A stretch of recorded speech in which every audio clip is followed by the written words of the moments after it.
The alien woman believed the human warrior would be an easy fight, until it wasn't. The twin moons of Altraxis hung low over the battlefield, their cold glow casting silver shadows across the blood-soaked terrain. Smoke curled into the night air, rising from shattered war machines and burning wreckage. The war had reached its final hour, and the Empress of the Ashgar stood unchallenged, until now. Her name was Zevalis, High Commander of the Ashgar Legion, a tall, lithe warrior of obsidian skin and crimson markings. She was not born, but bred for war, with reflexes faster than plasma fire and strength honed in a dozen planetary conquests. No opponent had ever bested her. No enemy had ever made her bleed. And she didn't expect that to change, not on this ruined planet, and certainly not at the hands of a human. He stood at the center of the scorched valley, blood on his face, sword slung over one shoulder. Alone, no backup, no army, just a man in battle-worn armor, staring up at her as if he had nothing to fear. This is the one? Zevalis scoffed, landing before him with a thud that cracked the earth. Her second in command, a cyborg named Brack, nodded. Call sign, Dagger. Elite Earthborn warrior. They say he took down an entire Arcanon swarm with nothing but blades and fury. Zevalis approached, towering over him. You have chosen death, human, but I will make it swift. Dagger, real name Marcus Kael, spat aside. Big talk for someone who hasn't fought a human close-up. Zevalis smiled, revealing razor-sharp teeth. I've studied your kind. Fragile bones, sluggish reflexes, emotion-clouded judgment. Marcus narrowed his eyes. Then you haven't studied enough. With a cry, Zevalis launched forward, her plasma blade igniting midair, slashing toward his throat. He ducked, fast, faster than any human should have moved. Her blade hissed as it cut nothing but wind. She pivoted, kicked high, only to have him catch her leg, twist, and throw her into the dirt. She landed hard, more surprised and injured. Her expression shifted, no longer smug, but curious. You've enhanced yourself. Marcus drew his blade slowly. Nope, just trained harder than anyone you've ever fought. Zevalis charged again, this time switching tactics. Unpredictable strikes, feints, rapid shifts of momentum.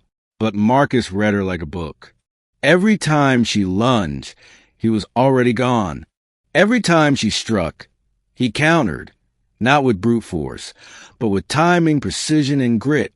Minutes passed like seconds in the blur of combat. Then her blade grazed his cheek. Just a shallow cut, but enough to smear blood across her fingers. She paused, stared at the red. You bleed. He wiped it away. So will you. He wasn't lying. In a move that stunned her, he dropped to one knee and drove his sword upward into her exposed side. Her armor crackled, failing under the pressure. She cried out, more in rage than pain, but blood spilled from her lips nonetheless.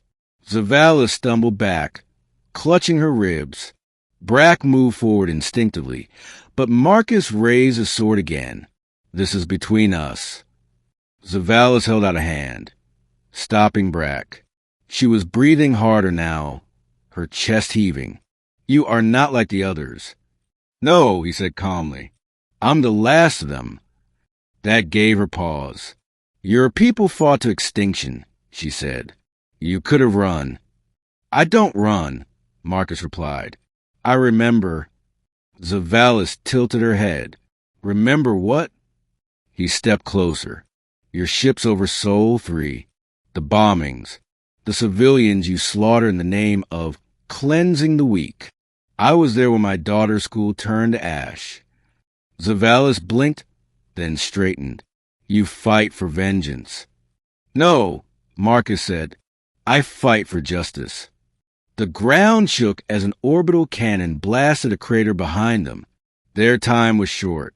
The larger war continued to rage above, But this duel now carried more weight than any armada. She charged one last time, screaming, a blur of speed and power. Marcus didn't move. Until the last second. He stepped into her swing, absorbing the hit with his shoulder plate, then slammed his forehead into hers.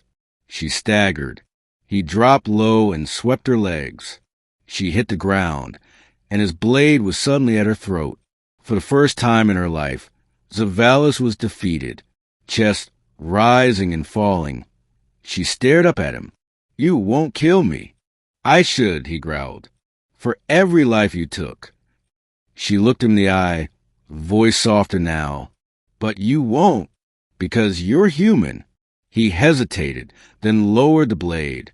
"You're right," he said. "We don't kill because we can. We kill only when we must." Brack stepped forward again, but Zevalis raised her hand. "Stand down." Marcus turned to leave, but paused when he heard her speak again. "I misjudged you," she said. He turned back. "I thought you were simple. Weak, guided by emotion," she continued. "But it's your will, your heart, that makes you stronger than we ever imagined." Marcus said nothing. Zevalis stood, still holding her side. "We will retreat. This war has shown us that Earth cannot be conquered." "Not Earth," he corrected. "Humans."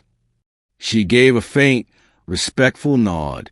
He watched as she activated her comms. Her forces began withdrawing, and minutes later, the sky was filled with retreating ships. The war wasn't over everywhere, but here, on this battlefield, one warrior had turned the tide. Days later, as Marcus sat alone by a memorial wall etched with names of the fallen, a small drone landed beside him. It projected a message. Zevalis appeared in the hologram, looking more regal than before. "Marcus Kael, I owe you truth and respect. Your strength reshaped our empire's view of humanity. The Ashgar will not return, not because we were defeated, but because you showed us something we'd never encountered, mercy with power. May your people heal, and should we ever meet again, it will not be as enemies." The message ended. Marcus stared at the wall of names, then looked at the rising sun. Maybe, just maybe, peace was possible. But if not, he'd be ready.